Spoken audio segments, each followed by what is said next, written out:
Pickles and Pasta with Steph. and Jay. This is take 4 of this week's episode, and that's just how we roll. Like when it's not right, it's not right, and we're not going to give you a crappy show. So we're going to work at it till it's right. We are going to start recording our recording because we're just the stuff that comes out before we start is probably at least as good as the show. And why not, right? So that will be coming soon, boys and girls. Get ready for it. Tune in soon for behind the scenes, watching us do what we're supposed to be really good at and don't know what the hell we're doing. Anyway, how are you doing today? Now that we're here finally, I'm just fantastic. and such a bad liar. Okay, I'm not a very patient person, so you know what? I didn't know. getting ready for this is tries my patience. I hadn't noticed that. Uh, so the thing I love about doing this show is that I learn so much. Um, yeah, no, I listen, babe. I get it. I get it. I guess I've been on a lot more sets, obviously, than you have, and I've done a lot of this hurry up and wait stuff. I Uh, can't stand it. I'm well aware, but it is for those of you who don't do stuff like this. Like, I mean, this is really, in the grand scheme of things, this is nothing. I mean, even though yes, it's a production, whatever, but this is nothing compared to like a real, a feature film for sure. When you've got upwards of anywhere from 10 to 100 people or more that are somebody's doing something, and if one person does something wrong, so many different things can go wrong, or a music video or a commercial, or even when even you came to that little video that we did with our lovely client George, who's just such a sweetheart, and it was a really, for us, it was a very small project, but even that, you know you think you're ready, and then this light is a little bit off, or that sound isn't picking up, and it's trying. It's really, really trying. Like, it's hard to understand for people who don't do it. Like, the amount of time that goes in to the amount of output you get is unbelievable. What the percentage is. So I feel you and plus you're very professional in all the things that you do. I mean, those who don't know you, I mean, always on time, early to everything.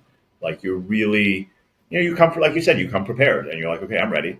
And Well, so, the thing that it reminds me of is when I was a beginning fashion designer, just graduated Parsons, and I was at my first job, and the head designers wouldn't show up.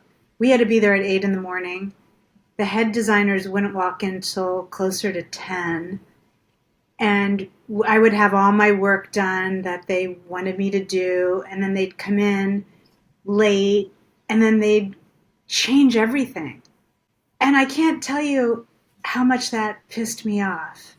And that's what this reminds me of. Like, I come prepared, I'm ready, and then everybody's scrambling around for 20 minutes, and I'm like, what the fuck is going okay, all right. So just take it. First of all, that's not what's happening here.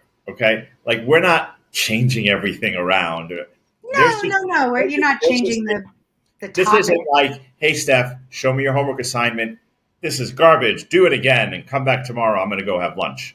Like, that's not this. This is just realities of, there are technical things that happen that are somewhat unpredictable.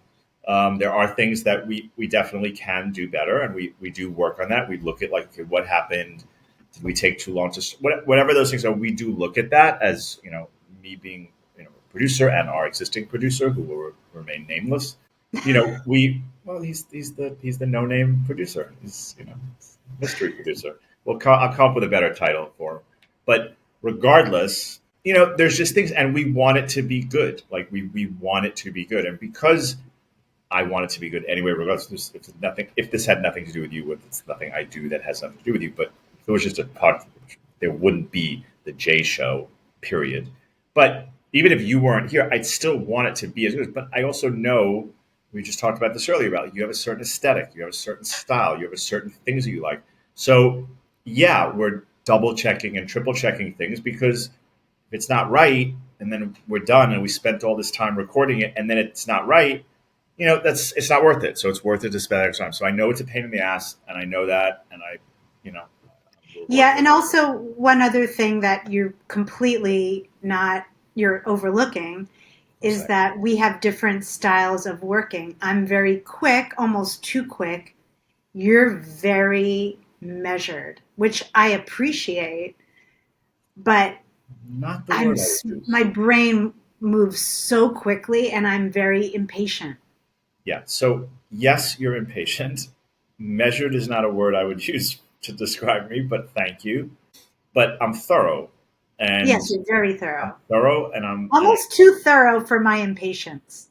It's and just true. I'm meticulous, and because I want to do it right, and I don't want it to be not right. Because when it's not right, again, from my experience as a producer, one, we're gonna have to do it all over again, or two, it's gonna cost more money and more energy that I don't have to spare, that you don't have to spare, and as much as I know that we're about to do something that might annoy you a little bit, it's calculated in that, okay, so if we do it this way, she's probably going to get annoyed, but if we fuck it up, she's going to get that annoyed. I'm going to this annoyed. So it's a calculated risk, and it's not 100%, but in due time, you won't even know. So It's it's all good, darling. all good. It's all here. It's what we're here for, to This minimize is a couples podcast, so what it this comes is how a couple functions. comes with what it comes with. So Yeah. anyway, I guess we should probably get into the podcast Yeah, topic, we should probably get into the podcast. since we spent all that time thinking about that. So yeah, so we, as you guys know, like we do put a lot of thought into this, and then we each come up with our own ideas, and we think about it. We go back and forth, and then we do a little pre-production, for lack of a better word, and we dig into it, like a little development, a little pre-production of really talking through the different ideas. Sometimes we combine ideas. It's not like one or the other, but it's not like, we had one idea we talked about, and then we think about it. And so if there is ever anything that you guys would love to hear about, or think that we have some sort of information, or you just want to hear what our crazy, silly thoughts are, please feel free to message us, and we will do our best to ignore you politely. And kidding, we'll listen. We'll read them all. Steph reads all of her messages and customer support, everything. So, but really, we want to do something that is beneficial to people. Like, we're not doing this for our own sake. I promise you. We're hoping that people are getting something out of this and enjoying it, and we have some tidbits that could be useful. So anyway, this week's episode, I'm going to read what we came up with as our title is Shrinking, Friendship, and Finding Our Way Back to Ourselves. Those are kind of the overall themes of what we're talking about. And starting off with what we mean by shrinking. And you may have probably heard this term of people that either have a lot going on, or have big personalities, or have a lot of knowledge about certain things, and they get into certain environments and certain things, and they have to shrink to fit in, because it's just too awkward to be there and be too grandiose and take up the whole space, and and when it's not your personality to be that way, like you just happen to have this knowledge, you're not doing it on purpose. There's people that are Right. big on purpose. There are people that are loud, big on purpose. They come into a room and they make sure everybody knows they're in the room. And then there's people that just have a lot going on, like they just have a certain energy about them. And those that I think are considerate towards others, they sometimes they have to shrink a little bit. And that's not always so much fun, and that's not always so easy. And you know, I mean, Steph, I mean, you've experienced this, in certain situations where you see the world in a different way than a lot of people that you grew up with, that that have been in your world. It's not that you're better than them or worse than them. It isn't about that. It's just you have different parts of your personality, and sometimes that's a little difficult, to deal with. Yeah, and honestly, a lot of times you don't even realize it when it's happening.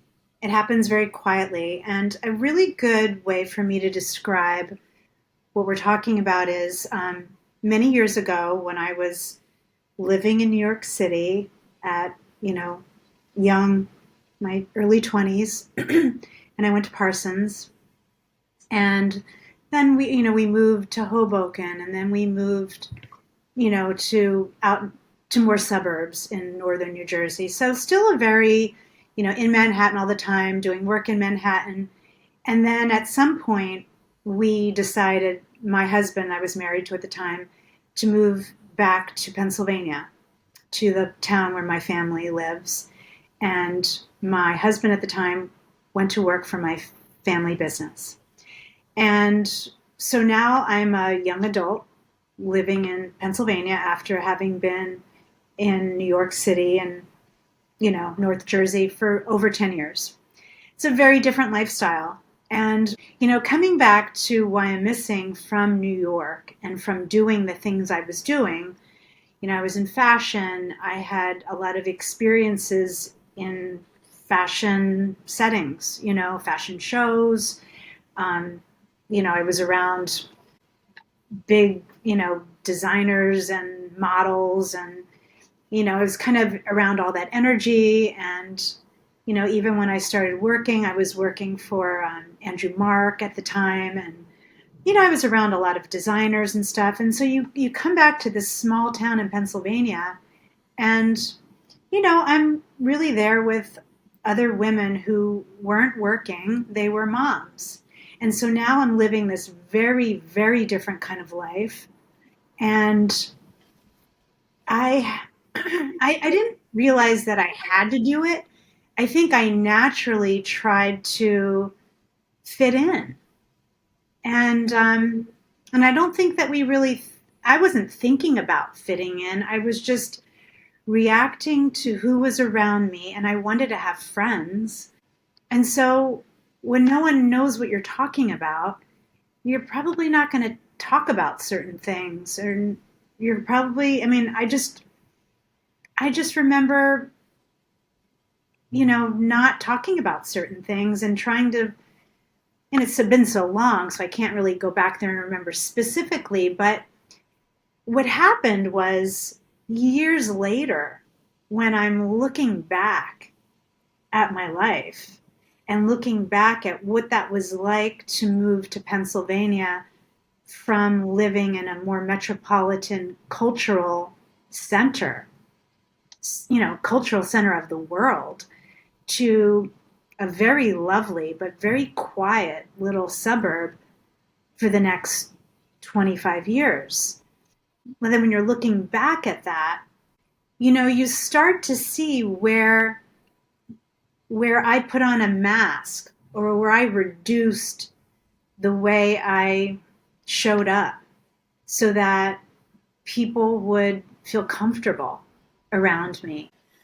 So it's really something that I'm able to see after the fact. So you feel you did it without realizing you were doing it in a way. Like you just were like you wanted to be friends. This is where you were living. You didn't want to be an outsider, and Yeah, I just wanted you actually you shrunk yourself basically in a way to not stir things up or make things difficult, and fit to in, fit for lack in. of a better word. Yeah.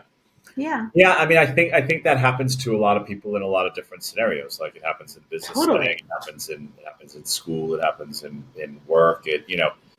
I think in human nature, you want to be liked, you want to be included in different things, and you don't want to, But then again, you see people that don't care about that. Like, and I wonder in a way, like, are you a good person? If you're a good person, you don't want to take over the room, so therefore you kind of you sit down a little bit more. You don't take over that sort of situation.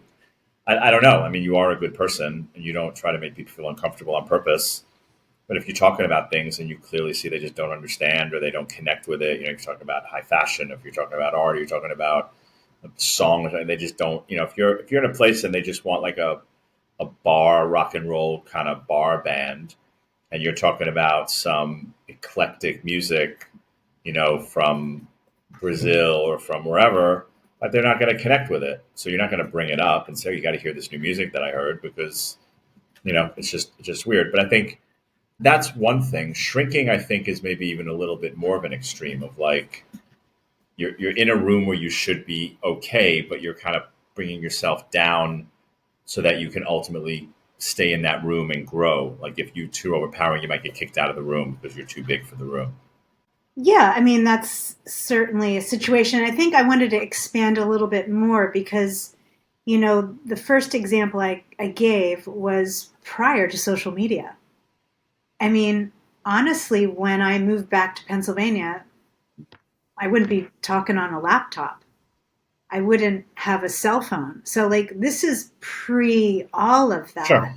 So then when we get into the era where there are cell phones and people are now texting, and now there happens to have this invention of social media, that took it even further. And I don't think that you realize when it's happening that you're shrinking. I think what happened for me was that when social media came out, that coincided with an additional transition that I was going through, was that I got divorced. I was getting divorced just as social media was starting. And so, of course, I mean, as a newly divorced single person in a small town, I wanted my world to be a little bit bigger. And what are the other people doing that are single? Because now the majority of my friends are married still. And, that's a whole other conversation. But I got on social media then, and I was just expressing who I felt I was. And then as that goes on, you start to hear from other people about yourself, and that so and so didn't like, this post. And suddenly you're really starting to look at yourself and seeing how you're expressing yourself. And, for anybody who's creative and expressive, you don't like check yourself. You like, like in terms of like creating something, whether it's a photograph or a painting, I'm not checking myself to make sure that I'm not going to offend anybody by the work that I create. But in these social construct situations, there is an element of that. And I think it is a thing that has developed with, and it didn't start with social media, but it kind of exacerbated the way we put ourselves out there, whether it's just in one on one, groups, like in person, going to a lunch or going to a party or going to a gathering where there are women together, and how you're navigating in that social construct. That's different than how you're navigating the social construct of being on social media, for example. Yeah. And I think in both of those situations, we as people are, not everybody, some people don't give a shit how they present to other people, but a lot of people are, they're a little insecure now because there is so much, hating or, not aligning and trying to fit in. It gets a little murky, and that's kind of where I'm coming from with this shrinking, Yeah. you Yeah. No. know. Yeah. I mean, I get it. I mean, yeah. Look, social media takes it to a whole other level because people can just comment, and it's just kind of ridiculous, keyboard warriors and all that sort of stupid shit. And people like, can you believe she did this? Believe he did that, or whatever? Like, it's but again, some people are just like, I don't give a shit, and I'm going to do it because that's what I want to do. And other people are like, maybe I should tone it down. I don't want these people upset. And all of a sudden, I start posting, and all of a sudden, they don't. I'm not invited to this party.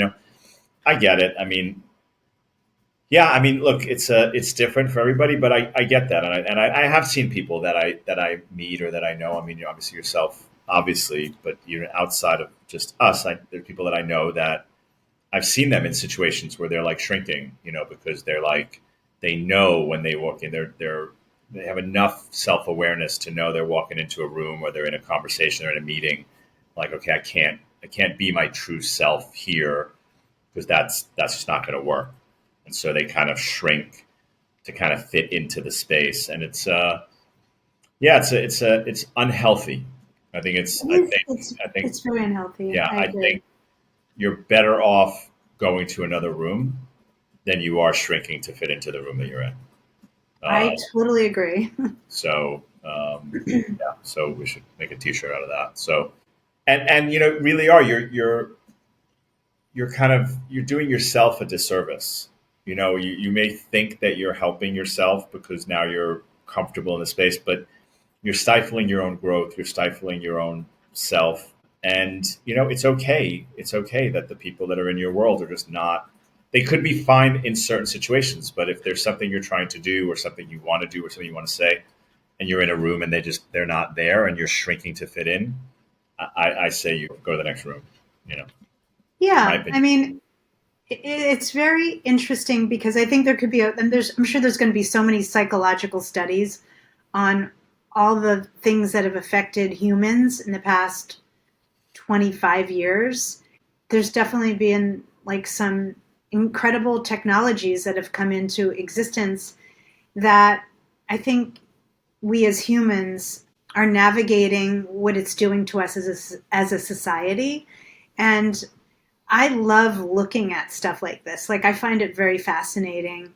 And even, just kind of looking back at my own journey through all of this stuff and where I am today, I'm really cool with it all, but it's been like a hard process to learn sometimes, Yeah, And as a person who's coming back into my artist space, I'm trying to really regain my authenticity in myself and not care about, you know, someone who may not appreciate my way of communicating, my way of articulating my creativity in the world. I don't really care about that anymore. I'm really more focused on connecting to my creative self. And I think in order to do that, you need to not worry about the people who are needing smaller energy than yeah, what I have to yeah. offer. I agree. I agree. And I think going beyond that, it affects you know friendships, authenticity. Like when you shrink, then people aren't going to be attracted to who you really are. They're going to be attracted to that shrinking person. Yeah, and Your it's energy not is going you. to shift. So now all of a sudden, as opposed to being in a room or in a place or in a community that is helping you grow, you're with people that are taking you below not only below where you are, you're down to their level and even going lower because you're really hurting yourself in so many different ways. And I think people don't realize that they don't like the friends that they have, or they don't like the people, they don't like these things. And they're like, well, where does that come from? Like, well, that it starts with you, right? Like if you can find it in yourself to say, but this is who I am. And again, we can all change and we can all adapt. We can all be better in different ways, whatever. And sometimes we're too loud and sometimes we're too quiet, whatever.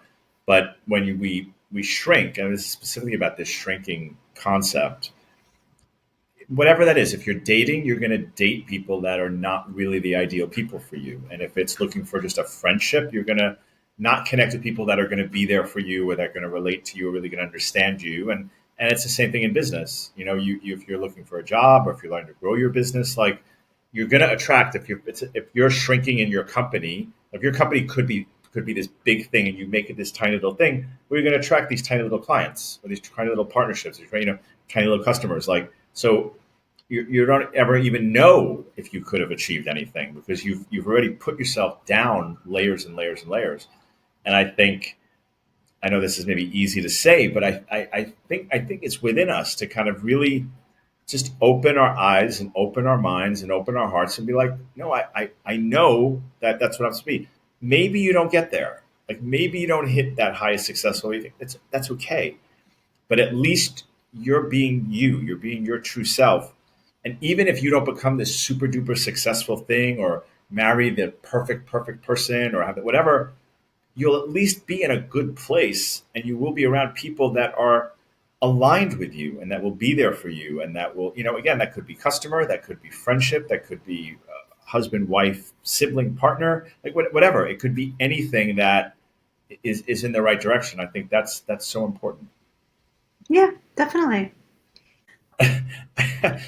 Tied into this was another topic in relation to friendship and I guess shrinking to a certain extent, but how we have friends at a certain time in our life, and sometimes things happen.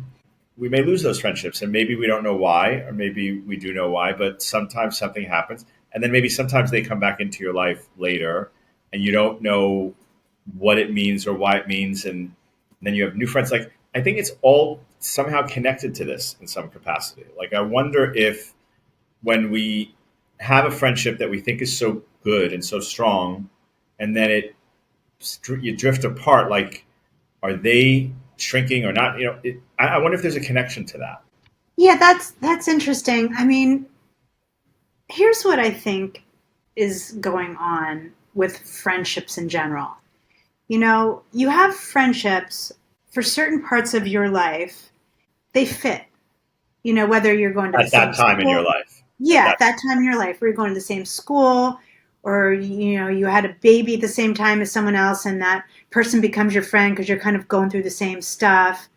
There's all kinds of ways that we naturally make friendships. The thing that no one and it's starting to be talked about, and we have been talking about friendships a little bit on this podcast. Like, sometimes a friendship is no longer, it kind of fades because you've changed. Like for me, when I moved to Wyomissing from New York, I had my friends for a while, and then I got divorced, and then my friendships shifted. I don't think it was necessarily because certain people didn't like me. I mean, maybe some people didn't like me anymore, but I think it's just that my life changed. And so the things that I was doing weren't aligning with some of my maybe not so strong friendships. Maybe friendships that were just kind of holding it together. And then something else changes. Oh, my dad dies. And that was a really pivotal part of my life. And I was kind of lost a little bit. And then I decided to have some fun today. And I threw my entire self into that. And so other friendships weren't aligned with that. And so those friends faded away. And I'm just applying this to me because it's easiest for me to use myself as an example. But I think it's just the different things you go through and the way you're putting your energy out into the world.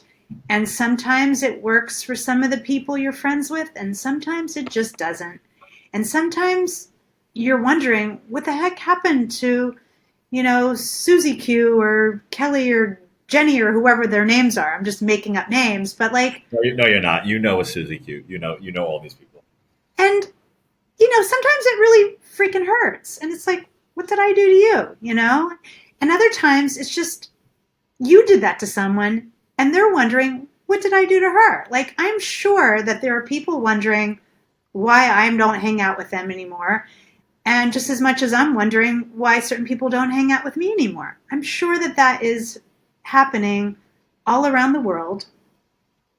And, my belief is just that, when things are aligned, they're good. I mean, I have a best girlfriend, and we were just talking about this, and she brought up the fact that we have been friends. We've known each other since we're 16, and our friendship has gone through so many phases.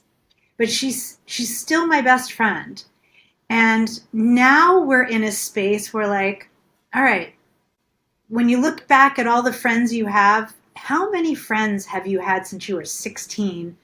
And that person is still like one of your best friends. So now there's a commitment there.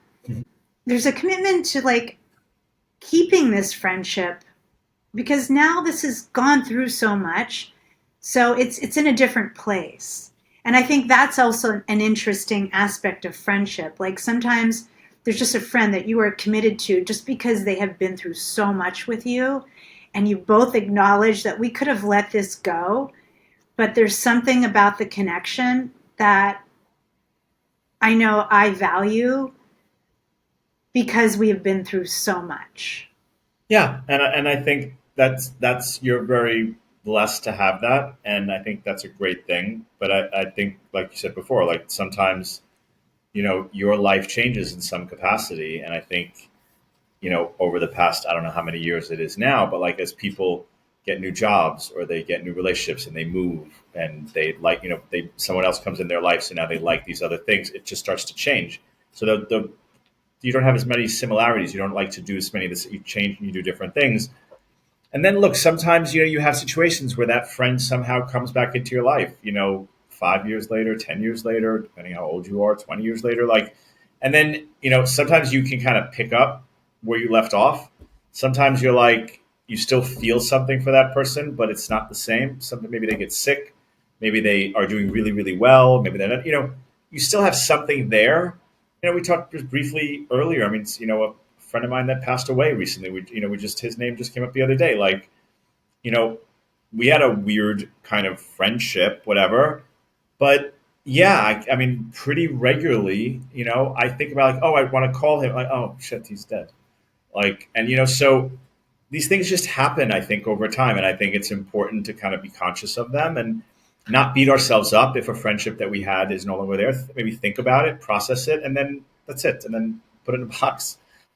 It's okay, and live where you are. Maybe we talked about this before. Like now you're here, and it's okay. And I think that opens you up when you kind of realize that part's okay. Because if you carry around this thing about a friendship that didn't happen because I wasn't the best me or they weren't the best them, and you keep thinking about that, then you're blocking yourself from that great friendship that's potentially right in front of you, or that great opportunity that's right in front of you, because that you're carrying that baggage with you. So that's part. I mean, that's just my 2 cents on that. I don't.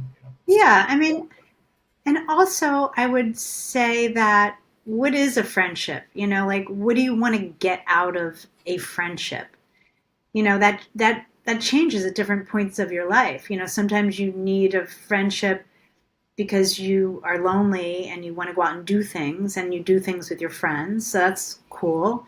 But life changes and sometimes you're just not in that place in your life where you're going out. Like when I started Have Some Fun Today, and honestly, for good 10 years of doing that, I didn't really go out very much. My life really changed. And I think that definitely affected some of my friendships. Sure. And obviously, what I was doing was so important to me that I made that sacrifice. And if you understood that, cool. But if you didn't, you might be pissed off. I get that. And Those aren't the but right friends for you at that time. Like yeah, that's simple. Yeah. So yeah, yeah, yeah, I mean, look, a friendship's a two-way street, and all relationships to me are two-way streets. Like even parent child. I mean, it's a two-way street. And if you're doing something and your friends are with you, then that's a great alignment and that's great. But if they're not aligned, then it's okay. But it has to be two-way. It doesn't. If someone's doing a lot of work and the other person is there to be supportive of them, and then the person who's doing a lot of work helps them with knowledge, that's the two-way street. Like I can't be there for everything you go to, but I can help you with stuff that I've learned that you're not learning because your life isn't doing the things that I'm doing. You can still have a great friendship. You can still have a great relationship, even though you're doing different things. It is possible. It's how you kind of look at it, and if you're open and you're giving, I think then you can have those things. So it's life. It's part of life's lessons, right? Like things that yeah.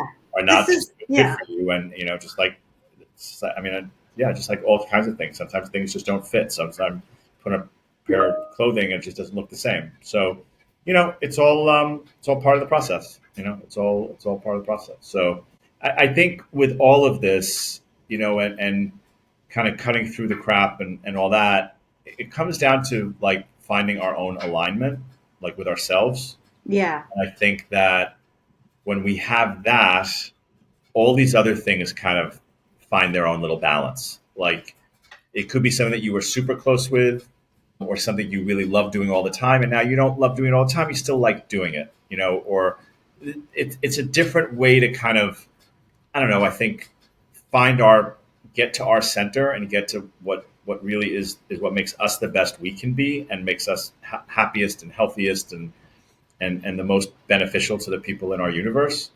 I think that's, you have to cut through all this other crap, get to that part, and then I think then whatever happens from there, it's even better than what it was before. I think. Totally agree with everything. But I would just kind of add that this doesn't happen by accident. You don't No, cut no, through no, the no, crap exactly. by accident. No, no, no. You You have to do really, it. You have to do it. you have to have awareness, and often to get the awareness, because a lot of times people aren't just naturally self-aware. They're just like going through life, everything's going great, and suddenly they're like, oh, I just had this awareness.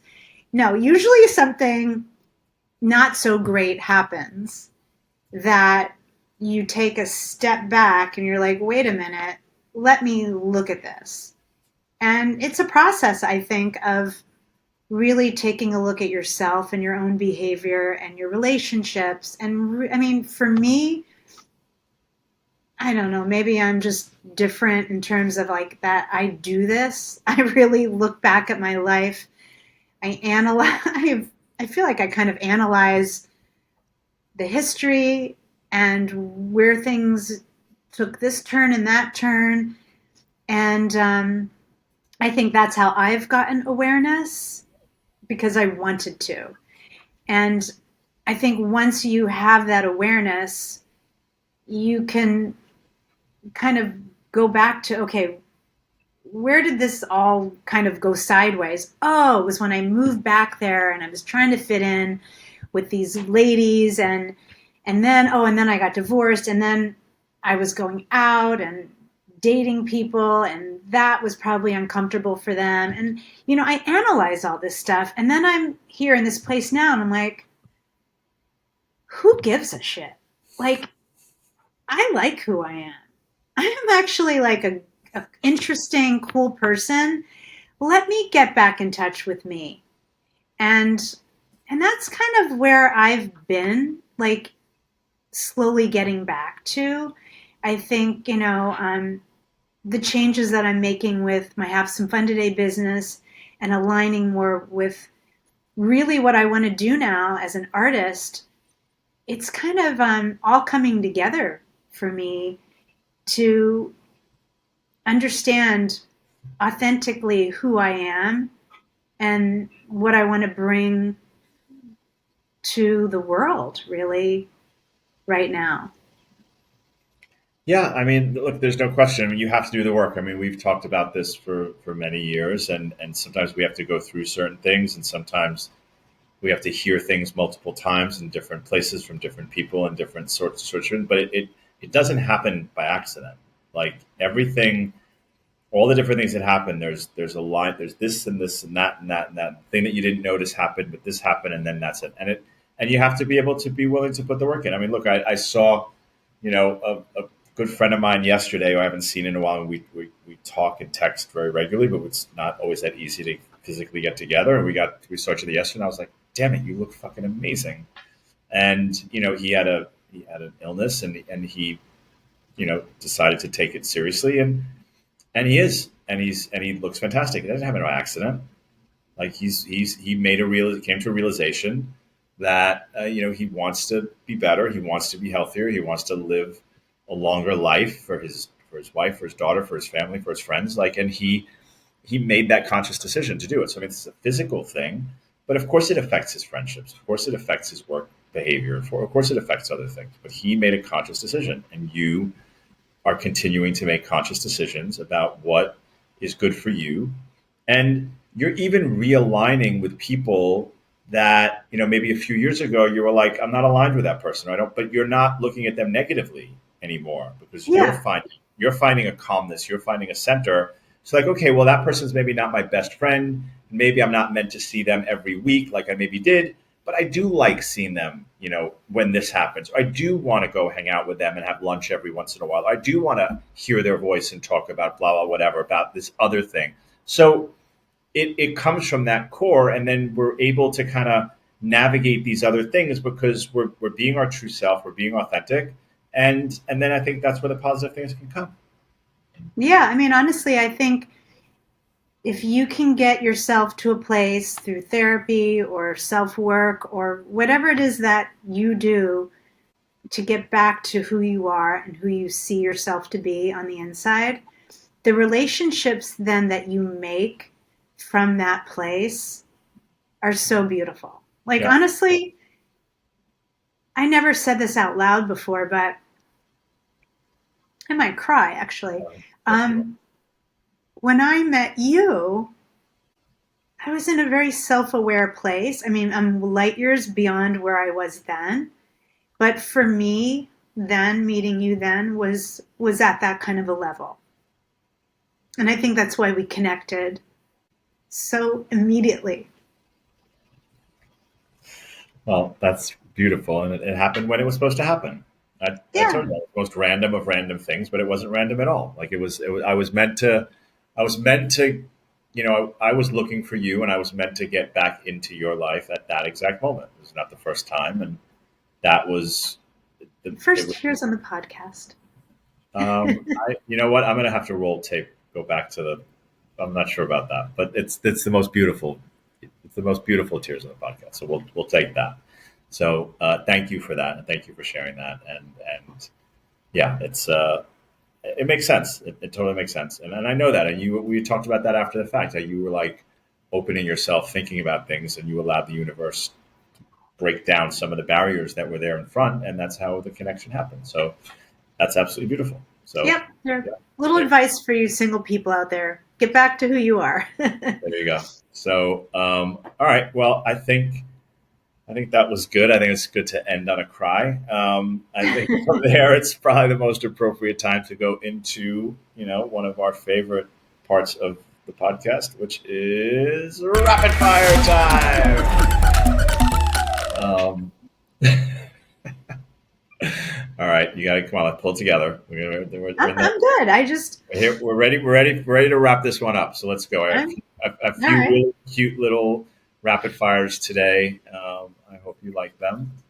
You ready? Should I ask first? Do you want to ask first? What do you want to do? Who's on first? I'll ask you first. Okay. Okay. Okay. So first one, what thing or time of the day do you most look forward to? Podcast time. I No, would I do this. mean every day. I would do this every day if I could. Oh, Um, Lord. or you want me to be serious for a second? I don't have one really. I know I'm supposed to answer these questions, and I don't really follow rules. I don't like it's not every day is the same thing. Like there's some days that and I because I love the beginning of the day. Like I love that part, like where the sun is just coming up or the moon is setting. Like I just there's a part of that I love that. I love that. Then there's the problem that I don't go to sleep till pretty late, so getting up at the crack of ass is not that easy for me. But but then I look forward sometimes, like if you're making dinner, like I'm really excited and looking forward to that. Or sometimes, Aw.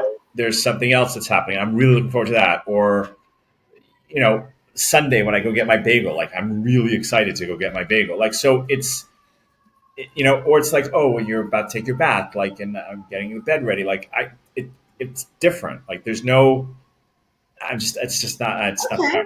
the way I'm Well, wired. that's really cool. That's really cool. All right, next one. What business skill do you wish you had? Any, any would be good. Um, Well, that's a false statement because you have many. Sure. Thank you. It's actually it's a good question. I mean, on the one hand, I thought about this like, I'm decent at a lot of things.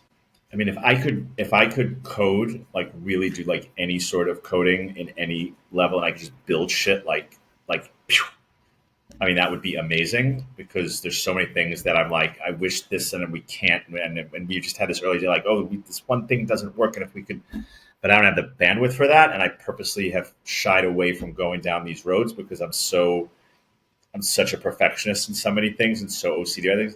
I think that's one thing I purposely didn't go down that road. It's the same thing with graphic design. Like, I think I have a very good eye, maybe not to your level or some of the people that we work with level that they can see, but I'm pretty good at it. but I know if I do that, I'm going to be so intricate about it, so I'm never going to be great at it. So I don't know. Maybe the answer to that question is patience. um, so I don't. Yeah, it's hard to say like any one specific one. But I probably if I had to pick one, it would either be finance, like really just being a financial just wizard, like just I mean, and again, I understand how numbers work. I understand how business works. I understand how money works. I understand it, even some of it that makes no sense. I do understand it, but there's people that just like they just know it. I'd say it would be between those things, like because I could really do something. It really has such a major impact. If I could do those things, that I would say one of those two things. Cool.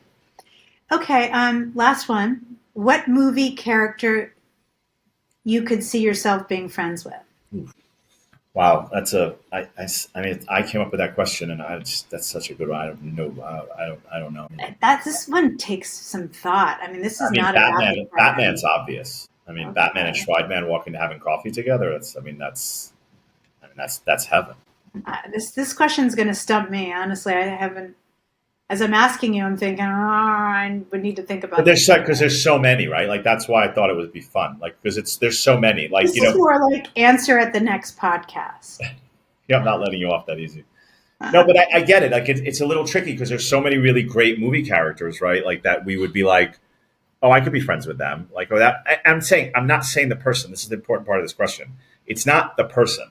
It's the character, right? So it's like That's still hard. right, but it's like if you picked let's say Al Pacino Godfather. Like pick it's Michael Corleone. It's not Al Pacino. It's the character. If it's Sonny, if like no, I want to be friends with Sonny. Like I see myself being friends with Sonny, not the person. So anyway, all right. Well, Okay. All right. Well, I did think of one I didn't do a very good talking. job, but that's basically the main reason that I did that to kind of warm you up for your turn. So okay, are you ready? Yes, I'm All ready. right. What thing or time of the day do you most look forward to? Well, I mean, honestly, there are two times of day that I freaking literally love. I'd have to say the morning wins for me.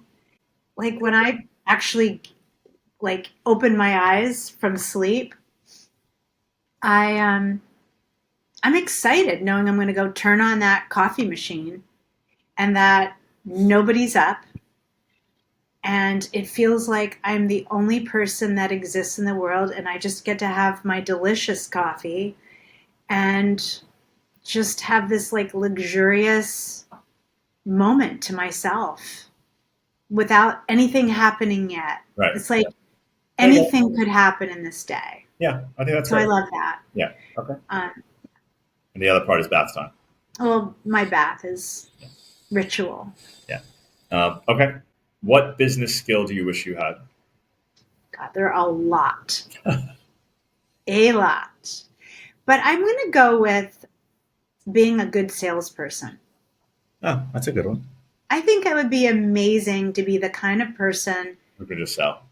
who could just, and not like a salesman, but like Yeah, I get it. no matter, like I could get up and talk, do a TED talk, and whatever I'm talking about, everybody wants to fucking do it. Yeah. That That's a good one. that is an amazing skill. That's a good one. That's a good one. I like that. Okay. Movie character you could see yourself being friends with. So this is very hard for me, honestly, You just said you had because it.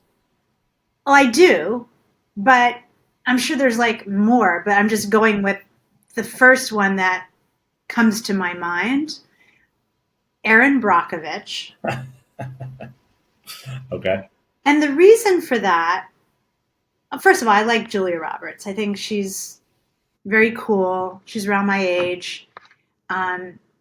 She just seems like a strong, fun, cool person. And the character that she played, like she went out and she fought for people and she maybe wasn't the most wasn't presenting like some professional lawyer, but like I don't know, there's something like really like she's Okay. like she was like a baller and I get she it. got shit done. What was the other one you were thinking of after? I haven't. Would Oh, have to think about it. But like I've seen so many movies and I love so many characters, but I need more time to think about this. okay. All right. So Well, that's it. There's no more time. Time's up. So I know. anyway, on that note, thank you for putting up with the craziness of setting this thing up and for sitting around and not running off set in the middle of the show. I hope you had fun. And for all of you out there, I hope this was helpful and you enjoyed it. And we look forward to seeing you again next week on Pickles and Pasta with Steph. NJ. Bye. Bye.